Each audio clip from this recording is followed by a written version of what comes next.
March 17th, 2025 Community Development Block Grant Board Meeting to order at 12:01 p.m. And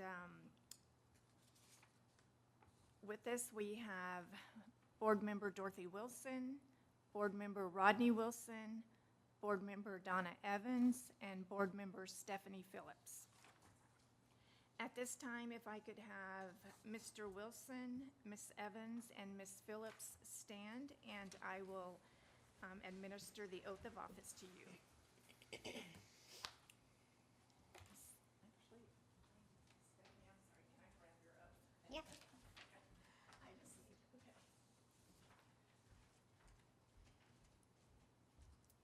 Okay, if you can all just raise your right hand and repeat after me. I state your name. I, Stephanie Phillips, Do solemnly swear Do solemnly swear that I will faithfully execute the duties that that I will faithfully execute the duties of the office as a member of the of the office as a member of the CDBG Committee of the CDBG Committee Committee for the City of Denison, Texas, for the City of Denison, Texas, and will, to the best of my ability, and will, to the best of my ability, preserve, protect, and defend preserve, protect, and defend the Constitution the the Constitution Constitution and laws of the United States and laws of the United States and of this state, so and help of me this God. state, and of this state, so help me God. Thank you. And if I could have everyone sign their oath now. And I'll pick those up after the meeting.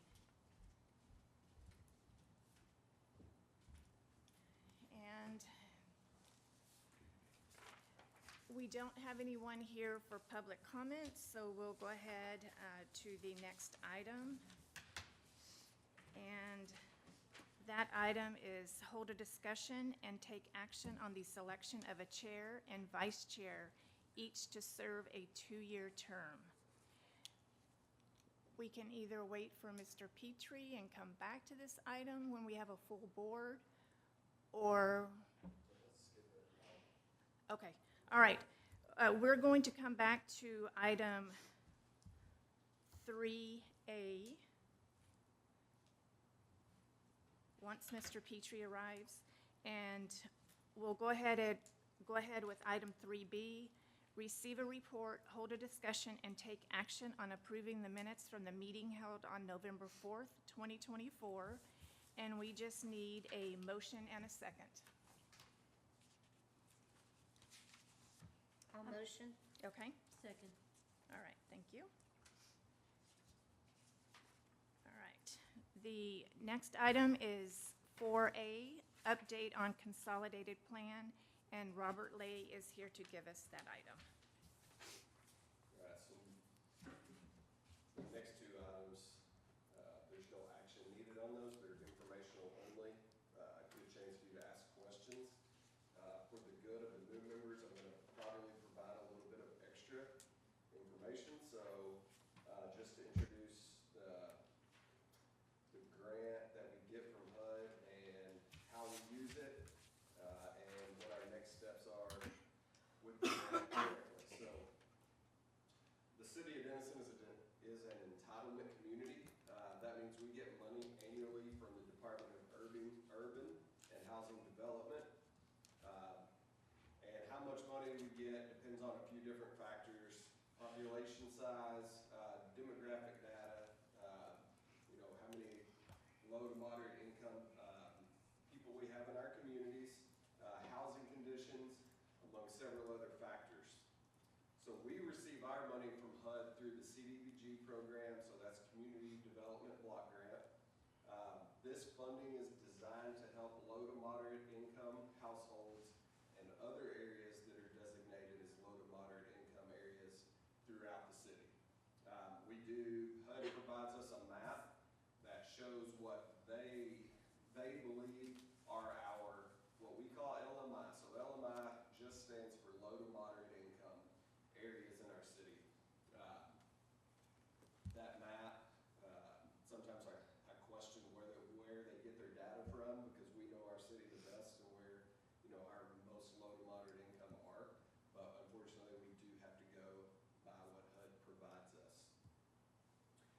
So every 5 years, HUD requires cities that get CDBG grants to present them a plan of how we are going to spend the money over the next 5 years.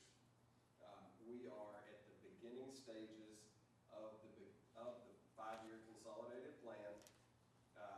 So 5 years ago, we presented another plan to them. We've been working through it. It ends on September the 30th of this year. So our new plan will begin on October the 1st. But we have to build this plan over the course of the next few months and submit that to HUD for approval. So that's where we are currently. But just backtracking just a little bit, in 2020, when we did the last 5-year plan, we did that based off $1.5 million that we received from HUD. We do have to kind of estimate how much we're going to get. We do not know what our allocation will be starting in the next fiscal year that'll start October 1st this year. We won't get that number until the summertime. I can tell you that this year's allocation was only $266,000 and some change. Unfortunately, our allocation has been going just kind of steadily down. We've been getting less and less money as our, socioeconomic factors change and our community changes. We're getting a little bit less and less money. So we really haven't decided exactly how we're going to budget that over the next 5 years. I do want to introduce that we have contracted with Karen Dash. She works with cities all across North Texas. She actually is in North Carolina, but she came really well recommended. We've contracted her. She will facilitate and put our 5-year plan together, which we are currently in the process of doing. Right now, we have a survey that's live. I gave everyone a piece of paper that has a QR code on it. If you have not filled that out yet, you should scan the QR code. You should go on and answer the questions that they have. We have had a tremendous response to that. When we did the survey for the 5-year plan back in 2020, we barely had any response. Ms. Dash told me recently we're probably close to 400 responses on that, which is great for a community of our size. But if you have not filled that out yet, scan that QR code and go on there and answer the questions. So the next step in developing our 5-year plan is in late March, so later on this month, and in April, Karen will be coordinating some community focus groups. So we're going to be bringing groups together that include church leaders, nonprofit leaders, the members of this committee, business leaders, school district officials, other city leaders, bring them into focus groups, and she will lead discussions. And these discussions are building towards where we need to prioritize our money for the next 5 years. Then in July, she will have a full draft of the 5-year plan put together. I will come and I will present that to City Council. We will present it to you first, so y'all will see it. I believe that'll be our June meeting that we present the draft to y'all. We will have the draft presented to council for approval in July, and then we have to submit that to HUD for approval in August. If we get all the approvals that we need, then that will start with the fiscal year this year on October the 1st.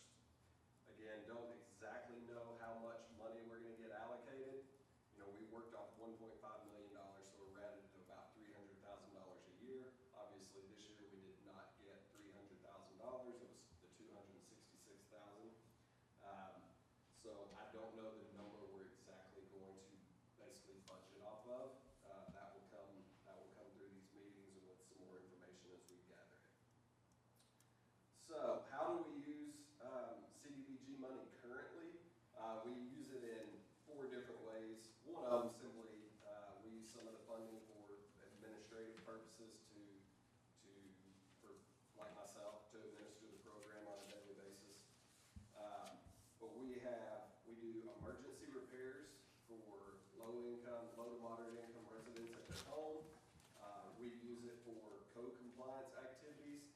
And the big one currently that eats up the majority of our funding is we are paying back the government through a loan that we took out back in 2017 that we did a street overlay program. We established what our low to moderate income areas are, and we repaved streets in our LMI areas. Again, that was many years ago, but our amortization schedule takes us through one more payment this year and another payment next year. When I say it's $170,000 this year, so it eats up 2/3 of our budget, but in 2 years that goes away. And so the allocation we get from HUD, we will have a lot more freedom on how we use that. Because there are a lot of eligible activities, and through the course of our focus groups, Ms. Dash will talk through those and help us to get to a decision of where we want to spend money. So over the next 2 or 3 months, there's going to be a lot going on behind the scenes. Again, y'all will have opportunity to come to one of the focus groups and be able to speak about that and ask more questions. But right now, if you have any, give me any questions you got about that, and I'll do my best to answer those. If you have any. Maybe I get Don't know enough to ask any yet. So, but yeah, so for y'all, really, the next couple things to expect, again, are an invite to a focus group to sit in with a group of people and have a discussion about this that Ms. Dash will lead through as part of building this consolidated plan. And then at the next meeting, getting a overview of the draft that she's come up with so we can see where we landed, okay? Any questions? Okay. So you're ready for your next item? Okay, so we're going to go on to item 4B, which is update on current and completed emergency repair projects, which will also be presented by Robert Lay. So I mentioned one of our items that we spend money on currently is our emergency repair program. It probably is one of the biggest difference makers for low to moderate income families in our community that we can do. Describe as an emergency repair means that a repair that, it could be a one item thing. So like their water heater's out. We go in and we fix a water heater, we get that going. Or they just have a regular plumbing leak and they don't have any water. The emergency repair program is not designed to like do full remodels of houses, full remodels of rooms. It is, and then that may be an expensive repair because it may be a roof, but these are like one fixed things that we can approve in a year. So give you a little bit of the rules on this is we only allow one repair per household per year. It has to fit into that emergency category. One of the big things that we have to look at is HUD requires us, I have to go through a lot of environmental stuff on these projects, but one of the biggest things that holds up projects is we are under lead paint testing requirements. So if a repair is going to disturb the paint of a house, then that repair has to go, I have to be able to put it in a category to exempt it from that. We do not test for lead paint.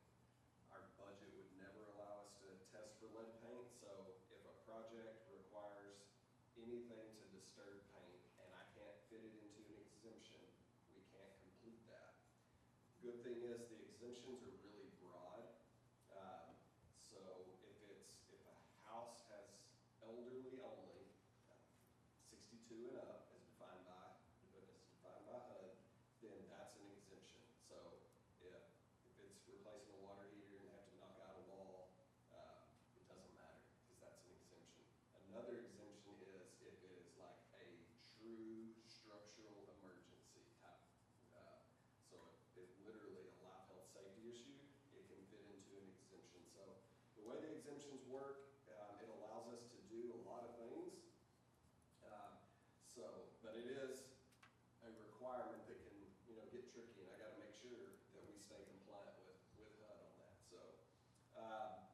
The emergency repair budget this year, we had $31,527.28 to spend on the program.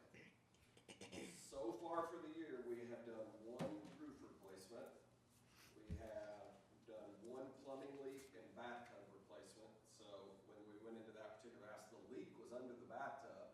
But when you take the bathtub out, it's no longer useful. So they went in and did the plumbing leak under, put a new tub in. We've done one gas line repair and put in all new gas heaters in a home. We've replaced 2 water heaters, and we've done one water line repair. So we've received 16 additional requests for assistance that were not completed for different reasons. A lot of times the requirements are too much for people. They will not return all the paperwork. Everyone's is responsible for an application that's completed. If you have a bank account, you have to turn in your checking savings accounts. If you have like Social Security award letters, you have to turn those in. If you filed your taxes, you have to turn in the last 3 years. Sometimes, especially for the folks that are applying for this, it just becomes too much. And unfortunately, I can't do it for them. I try to talk them through it, but it's on them to get that stuff back. Robert, can I ask a question, Sure. please? On the requirements, they are all federal guidelines, none are guidelines that the city of Denison has added? No, so, I mean, if you mean for ones that we complete, No, for the request. The information you request, like the tax returns. oh, no, yeah, that's all them. Like, they require us to get all that information from them. So And we- it's all for finance, for approval that they're not Finance making too driven? much money. Okay. Yes, that's, So, that is theirs. do we have any additional requirements that comes only from the city of Denison? So this committee in the past has set some parameters on what we can spend. And I can run down through those. So at a meeting, it was probably a couple years ago, I wasn't part of the CDBG at that point, but we said that we will allocate up to $10,000 towards a roof, $10,000 towards plumbing, $10,000 for electrical, and then any other repair is $6,000. Those are caps we set for different projects. Okay. But as far as what we're asking from people to prove finances, that's standard from them. Okay, thank you. You're welcome.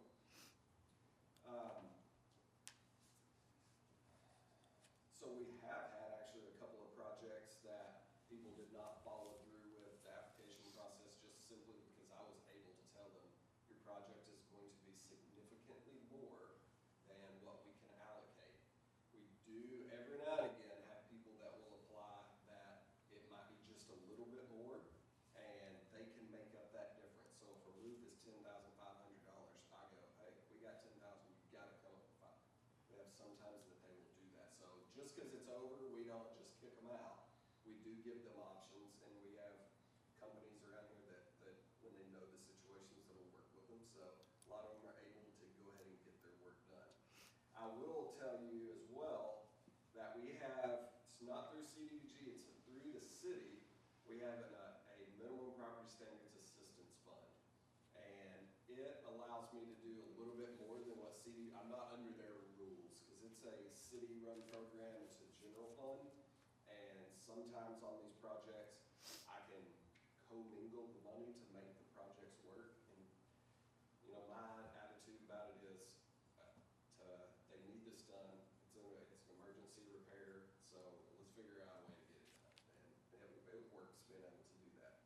That fund has a little bit more money in it, so, and it has a little bit more stipulations like on what it can work on. I can't do plumbing or electrical out of it, but I can do roofs and siding.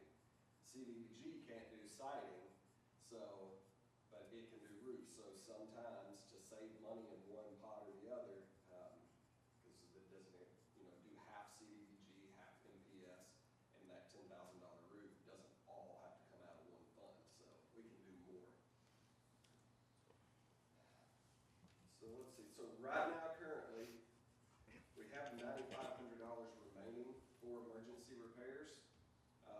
have 2 roofing jobs that are on standby till later on this month. It'll be an additional $3,800 for those 2. It's only $3,800 getting some paying the balance of it out of the Mineral Property Standards Fund. So that leaves us with a little bit less than $6,000 for the rest of the fiscal year. We're only halfway through. The fiscal year, we get applications in semi-regularly, so it's not gonna be a big deal to spend the rest of that money. I mean, it could come in, I could get a $6,000 plumbing job tomorrow, and the money's gone.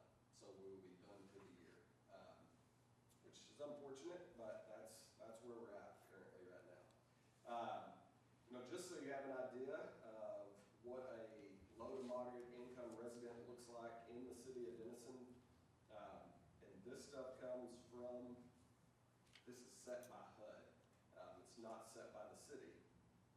So, it's 1 person in a home, and they live by themselves, is considered a moderate income at $50,750.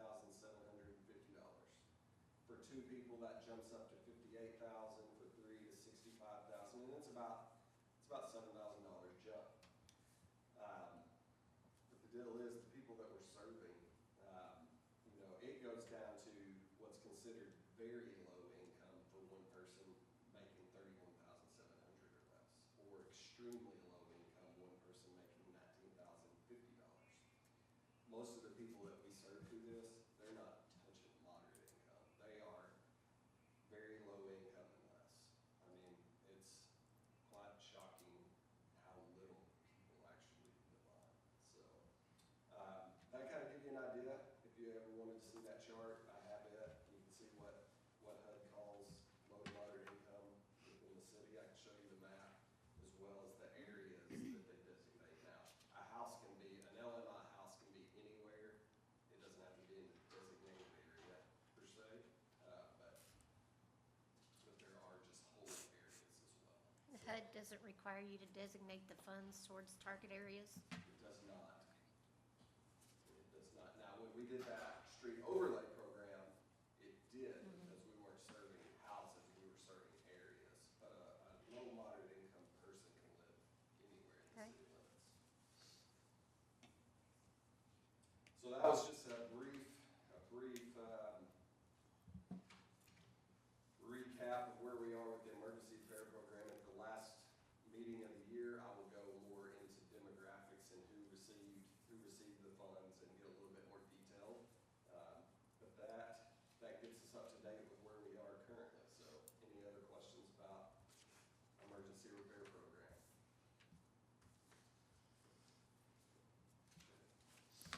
Okay, so we're going to go back to item 3A, since Mr. Petrie is here now.